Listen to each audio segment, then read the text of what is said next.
Ayer un querido amigo tuitero, José Díaz, nos alertaba de que la empresa pública metropolitana de alcantarillado y agua potable les tenía en completo abandono a algunas parroquias rurales de la capital, eh, sin agua durante varios días. Hace, hace algunos días atrás, creo que la semana anterior concretamente, em, varias escuelas tuvieron que suspender sus labores porque no tenían acceso a agua, ¿no? Y ayer José nos alertaba sobre esto, de que en varios sectores, sobre todo parroquias rurales de nuestra ciudad, estaban en completo abandono y que la empresa pública eh, metropolitana de alcantarillado y agua potable les tenía abandonados. Las parroquias orientales del distrito metropolitano atravesamos una emergencia sanitaria. Un mes sin agua potable y recibiendo comunicados que no se apegan a la verdad por parte de la empresa metropolitana de agua potable y alcantarillado, del propio municipio de Quito y de quien es el gerente de esta empresa. Eso nos alertaba José, así que a ver si las autoridades del municipio y de la empresa, de la EPMAPS, atienden estas solicitudes que son urgentes, ¿no?, de quienes habitan en las parroquias orientales del Distrito Metropolitano de Quito y que, como José, ayer nos alertaban precisamente de que estaban atravesando por este momento crítico, ¿no?, de falta de agua potable. En fin, ojalá puedan atender de manera urgente a estos ciudadanos que están demandando precisamente que les abastezcan de líquido vital, ¿no? No puede quedarse hasta sin luz, les digo, durante un par de días, pero sin agua, o sea, ya es otra cosa. Y estamos hablando nada más y nada menos que de la capital de la República. Más adelante vamos a ir profundizando también sobre lo que está pasando con Quito, que a pesar de su condición de capital de la República, pues estamos viendo que atraviesa un franco abandono, ¿no? Tanto se pelearon por acaparar el poder en Quito, por acaparar el poder político, por despojar a quien había ganado en las urnas de alcaldía, por tomarse el control no solo de la alcaldía, sino de todo lo que eso implica, que es el reparto de las empresas públicas, de la ciudad en general. Llegaron, están ahí y bueno, finalmente no pasa absolutamente nada con Quito. Lo que ocurre más bien es que los ciudadanos habitantes de la capital se encuentran, como lo advertía José, por ejemplo, con el tema de la dotación de agua, en un franco abandono, ¿no? Un fuerte llamado de atención al municipio para que puedan acercarse a estos ciudadanos y solucionar estos problemas. A Fabián Celi, un abrazo en Loja, por acá en Quito también, en Solanda, Osvaldo Román nos reporta sintonía, un abrazo también para ti, querido Osvaldo. Vicente Moreira desde Machala también, en la provincia del Oro, un abrazote hasta allá. Desde Riobamba, Augusto Bastidas, desde Otavalo, María Mendoza, y así, un abrazo para todos ustedes. Silvia Arguello también nos dice, en Calacalí sin agua varios días. Ojo, municipio de Quito, con estas alertas de ciudadanos que nos están informando de que carecen de dotación de agua potable en los últimos días. Carlos Tamayo desde Francia, un enorme abrazo también para ti, querido Carlos. Jorge Carrera desde Queens, en Nueva York. Desde Bermejo, en la provincia de Sucumbíos, Héctor López también, abrazos para ti, querido Héctor. 7:13. Ayer el presidente de la República, Guillermo Lasso, concedió una entrevista nuevamente. Fíjense que ayer nomás comentábamos con ustedes sobre las declaraciones que brindó Lasso a TC Televisión, en un viaje, en un traslado en el lujo socialista, no en un avión. Bueno, ayer en horas de la noche nuevamente el presidente da declaraciones al mismo canal, a TC Televisión, y a Rafael Cuesta, ¿no?, que es fue un político convertido ahora en periodista político. Rafael Cuesta fue diputado del Partido Social Cristiano, hoy muy cercano a Creo, crítico de la alcaldía de Cynthia Viteri, a pesar de eso, de su pasado social cristiano. En su momento también, y cuando fue director de noticias de TC Televisión en el pasado, fue muy cercano a los hermanos Isaías y casi que una alfombra de Abdalá Bucaram Ortiz, a quien le hizo una entrevista más o menos en los mismos tonos y el formato de ayer a Guillermo Lasso, solo que la entrevista de ayer fue mucho más extensa y larga, ¿no? A Bucaram lo entrevistó, me parece, cuando regresó de su exilio en Panamá, allá por el 2005, cuando la Pichicorte le permitió a Bucaram regresar, ¿no? Y ahí le dejó a Bucaram que diga todo lo que suele decir con su vocabulario bastante florido y nutrido, ¿no? Bueno, ayer hizo un ejercicio similar, pero mucho más largo, en TC con el presidente Lasso. Y el presidente Lasso, fíjense en qué momento concede esta entrevista. No solo sin dar respuestas con respecto de la búsqueda de este asesino, femicida, Germán Cáceres, teniente de policía, quien asesinó a María Belén en las instalaciones de la escuela de policía hace algunos días atrás, sino que concede esta entrevista a TC Televisión y a Rafael Cuesta el mismo día que ocurre la 7ª masacre carcelaria en lo que va del gobierno de Guillermo Lasso. Y yo, salvo que ustedes me digan, Alexis, por favor, ya tu sesgo no te permite analizar de manera más equilibrada y objetiva los hechos que ocurren en el país, vi un presidente muy cómodo. Casi tan cómodo como el presidente que respondía a las preguntas sobre María Belén con el asiento reclinado en un avión en donde solo le faltaba ponerse una almohadilla y una manta, ¿no? Para responderle al periodista sobre lo que estaba pasando en el caso María Belén.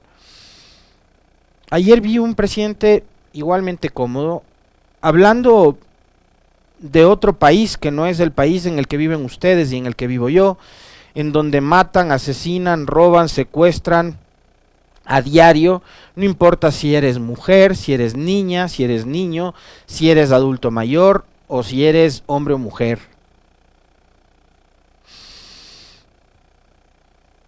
Un país en donde las brechas de desigualdad son cada vez más marcadas y sin embargo el presidente dice que uno de los principales logros que puede exhibir él como gobernante es la reducción de la pobreza. ¿Sustentado en qué?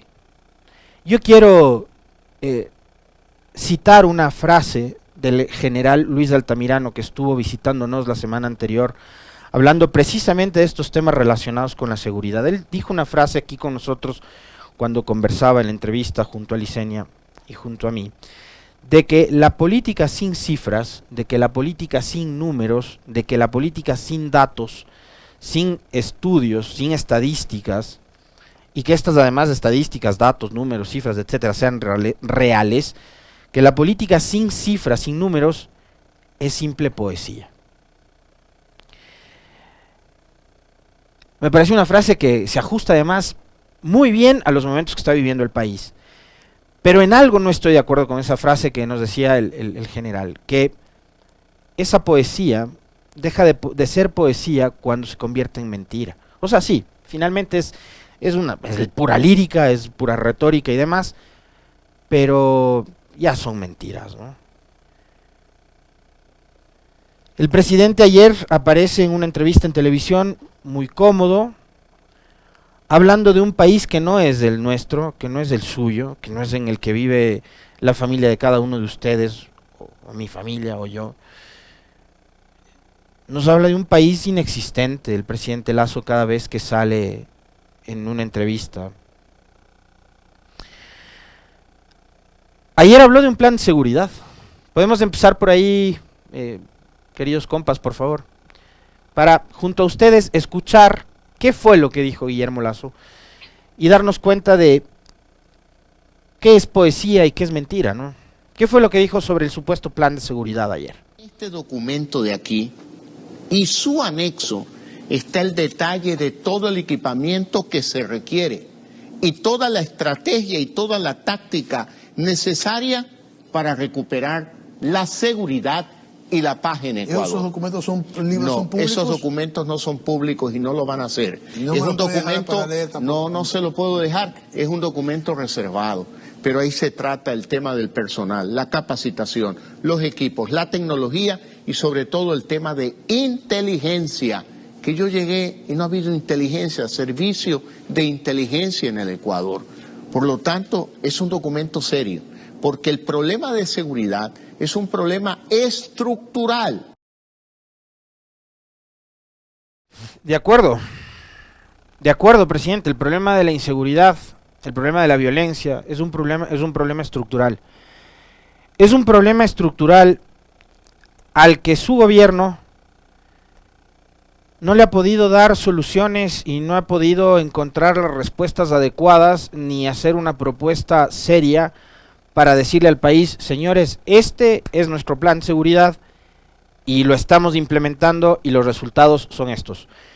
Ayer dice, este es mi plan de seguridad, un montón de hojas. El periodista, que además me sorprende que le haya dicho Cuesta, déjeme ver, ¿podemos leerlo? No. ¿Por qué no le deja ver el plan de seguridad, presidente? Solo que ojee, ¿no? Pero no le deja ver. La pregunta entonces es, ¿en serio tienen un plan de seguridad? ¿Desde cuándo tienen el plan de seguridad? Porque yo una de las cosas recientes que recuerdo es que el presidente invitó a los alcaldes y prefectos del país a una reunión en Parcayacu a decirles y a preguntarles qué creen ustedes que podemos hacer. Es decir, dándonos a entender más o menos que el gobierno no tenía idea de lo que tenía que hacer. Pero si tienen un plan que en imágenes lo mostró ayer y lo ojeó en las cámaras de televisión, la pregunta es, ¿por qué no ponen en marcha el plan? ¿Y cuáles son los resultados de ese plan? Más allá de los dichosos y estériles decretos de estados de excepción, que sirven para militarizar cuartos de hora, patrullar las ciudades cuartos de hora, después que se encierren militares y policías en sus cuarteles y que la delincuencia siga siendo de las suyas. No había un sistema de inteligencia, dice el presidente, pero no era que la Revolución Ciudadana y el gobierno de Correa había montado todo un sistema de inteligencia. No es que había una Senaín que después pasó a llamarse CIES. No es que había todo un aparataje de inteligencia, presidente. Entonces, ¿le creemos o no le creemos? ¿Había o no había un sistema de inteligencia? Usted dice que no había, pero su gobierno, los integrantes de su gobierno, políticos que están vinculados a su gobierno, aliados suyos, como Villavicencio, por ejemplo, y gran parte de la prensa, nos ha pasado diciendo estos 5 años que el correísmo dejó un enorme aparato de inteligencia. Bueno, ¿por qué no lo usan? ¿Por qué no lo usan? No fue en su gobierno, presidente Lasso, que por desarmar un radar mal y por armarlo mal, ¿ustedes provocaron que el radar explote?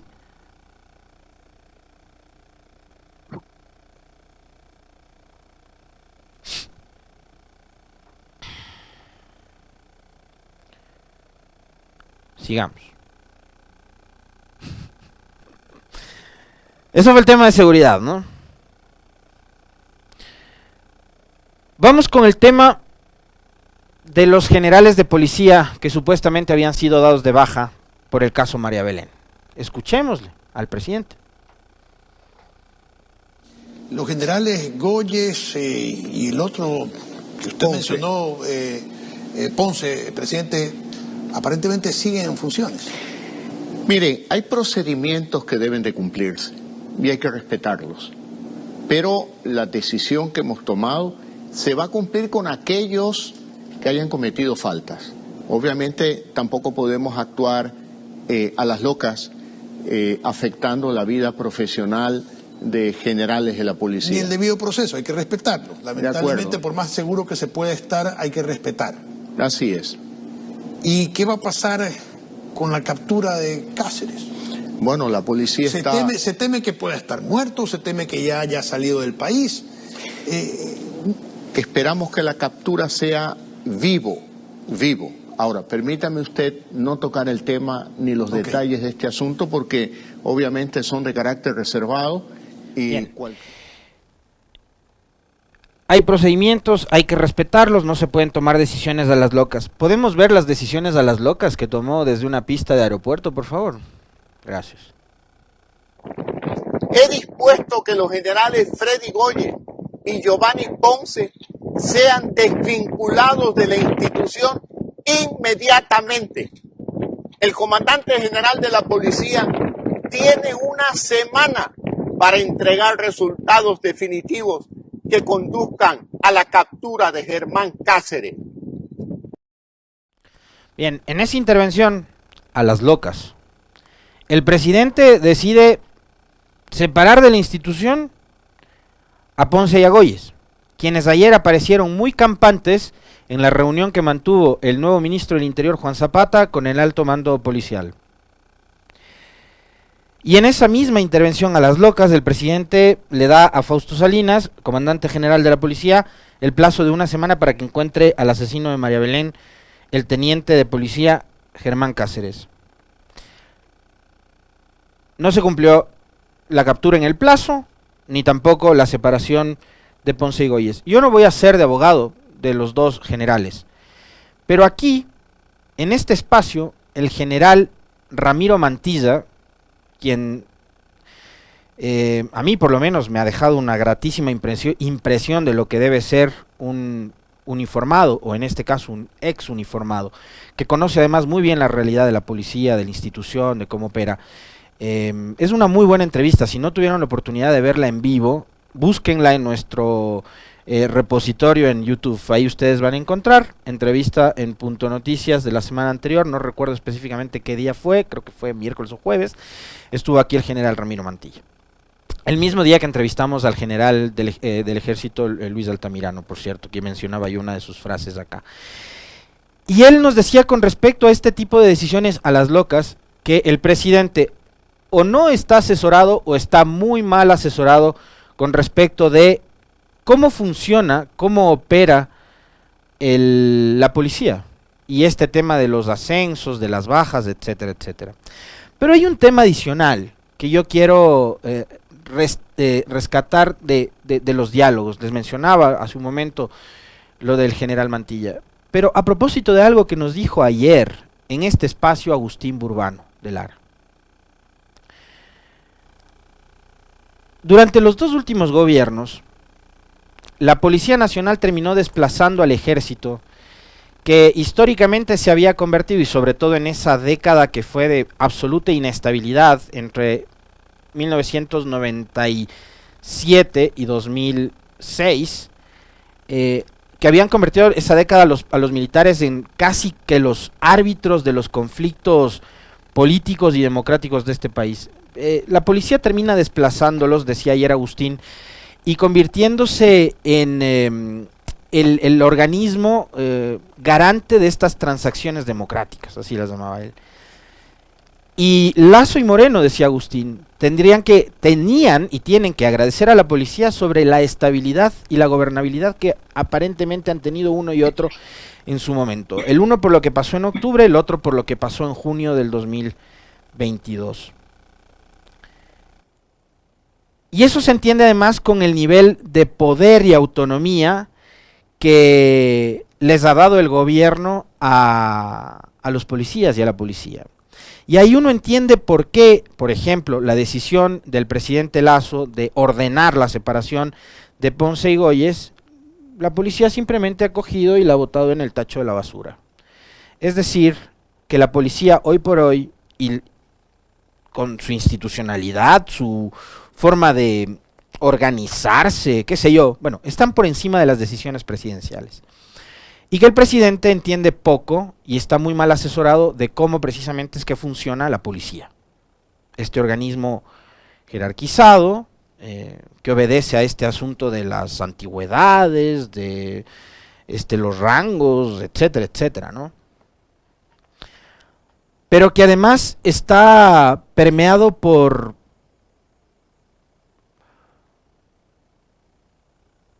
la corrupción y cosas que hay alrededor de. Por eso es que un embajador estadounidense habló de narcogenerales, y por eso es que vemos permanentemente uniformados, policías que están relacionados con bandas delincuenciales y con hechos reñidos con la ley, ¿no? Y hechos que son abiertamente ilegales.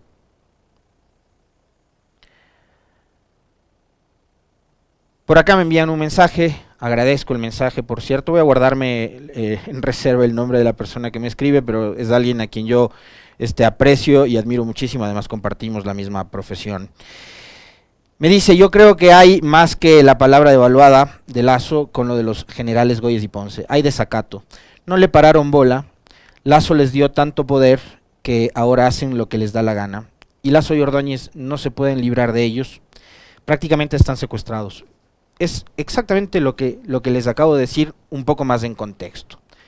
A lo que dijo ayer, además, Agustín, que me parece que tiene toda la razón. El gobierno actual está, digamos, prácticamente sometido a las decisiones que puedan tomar ahora mismo los generales y la cúpula. ¿Por qué? Porque la estabilidad de este gobierno, así como la del anterior, y por eso es que Agustín decía lo que decía, de que Moreno y Lasso deben agradecerle a la policía su permanencia en el poder, hace que ellos cojan, como les dije, la decisión del presidente Lasso, tomada a las locas en el video que ustedes vieron, y la tiren al tacho de la basura. Tan poco valor tiene la palabra presidencial en este momento que los policías han decidido no escucharle y no acatar sus órdenes. Lasso alguna vez, cuando dijo que él defendía y respaldaba el rol de la policía, dijo que era el comandante en jefe de la policía y del ejército. Bueno, hoy 2 generales prácticamente han desoído las órdenes de su comandante en jefe. Les pregunto a ustedes, ¿Lasso es el comandante en jefe de la policía de Ecuador? Después de que Goyes y Ponce ayer aparecieron en la reunión del alto mando y Zapata muy campantes, y de que además la policía no le ha dado respuestas, yo no voy a hablar de al país, sino a Elizabeth Otavalo y a Isaac, a la madre y al hijo de María Belén, la policía no le ha dado respuestas del paradero del asesino, que es además un miembro de sus filas, y no le ha dado respuestas sobre lo que pasó el día en que Cáceres asesinó a María Belén, si contó con la ayuda de alguien más de esa institución. En esta entrevista de ayer el presidente además dijo que va a incorporar otra pregunta más a la consulta que no estaba en la lista de preguntas que había entregado y que entiendo no se las pasaron a los jueces constitucionales, que es la de elegir asambleístas en segunda vuelta. ¿Ya? Podemos hasta estar de acuerdo con el tema de la elección de los legisladores en la segunda vuelta, pero va a seguir incorporando preguntas conforme se le vayan ocurriendo cosas y ya no pueda pasar estas preguntas por el control constitucional. No sé cómo pretende hacerlo, presidente. Y terminemos hablando sobre el tema del edificio, ¿no? En el caso María Belén, que es una de las cosas más llamativas que dijo ayer el presidente Lasso desde su absoluto desconocimiento de lo que tiene que ver con la defensa de los derechos de las mujeres y lo que es identidad de género. María Belén Bernal, que en paz descanse, y bueno, pues obviamente tenemos que tomar esa experiencia también para construir políticas públicas. Muchos banalizaron cuando dije este edificio tiene que ser derrumbado. Luego de que la justicia nos diga que ya han obtenido todas las pruebas necesarias. ¿Por qué? Porque hay que construir edificios con identidad de género. Cuando se construyó ese edificio, la policía no admitía a mujeres en el servicio policial. Ahora lo admite. Y ahora ya no tenemos solo hombres en un edificio. ¿Y por qué derribarlo? ¿Por qué no usarlo para otros fines? Pero mírelo usted, el edificio del que se trata. Un edificio oscuro, lleno de paredes, con una puerta de salida pequeñita como si fuera una puerta de un dormitorio, en un domicilio. No, Rafael, tenemos que proteger a las mujeres y construir... ¿Y derrumbando el edificio es una forma de hacerlo? Para reconstruirlo, para tener un edificio con identidad de género. Ya no es un edificio solo para hombres como se lo hizo en el pasado. Tiene que ser un edificio que guarde la privacidad, por supuesto en una habitación, pero cuando salga se pueda ver claramente desde un patio, una calle. Pero puede construir un edificio y usar como bodegas, por último. Bueno, yo creo que no es importante el tema de qué utilidad puede tener el edificio. Lo importante es que protejamos a las mujeres y que evitemos la violencia contra las mujeres. Y es inaceptable que esto haya sucedido en un edificio de la policía y además supuestamente en manos de un instructor de la policía. Bueno, habría que preguntarle y profundizar un poco más qué es un edificio con identidad de género. El presidente dice que sus declaraciones cuando habló de la necesidad de derrocar el edificio fueron banalizadas. Yo más bien le plantearía el hecho de que la muerte de María Belén y la solución o el remedio que plantea él a través del derrocamiento de una estructura para sanar el daño que provocaron con la muerte de María Belén, eso es banalizar lo que sucedió con María Belén. Así como las disculpas suyas y las de Carrillo, presidente, la madre de María Belén, con la demolición de un edificio que está constituido por bloques, cemento, fierros, no gana nada, ni le sirve de nada. Y más bien la propia justicia, la fiscalía, le ha hecho entender de alguna forma al país que incluso para cuidar el lugar donde ocurrió el femicidio, hay que sostener y hay que mantener el edificio. Y yo les planteaba hace algunos días atrás, derrocar un edificio que aparentemente es obsoleto, por lo que planteaba Lazo, de que fue construido solo en la época en la que solo hombres se formaban en la Escuela Superior de Policía. Bueno, ¿qué van a hacer? ¿Van a construir un edificio con más privilegios, con más lujos? Que eso es lo que acostumbran a hacer.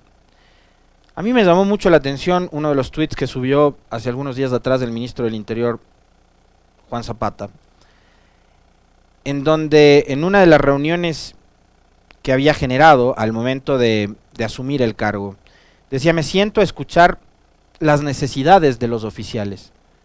Digo, este momento el país está como para atender las necesidades de los oficiales o para darle respuestas a la familia de María Belén y a todo el país sobre lo que sucedió aquel fin de semana trágico.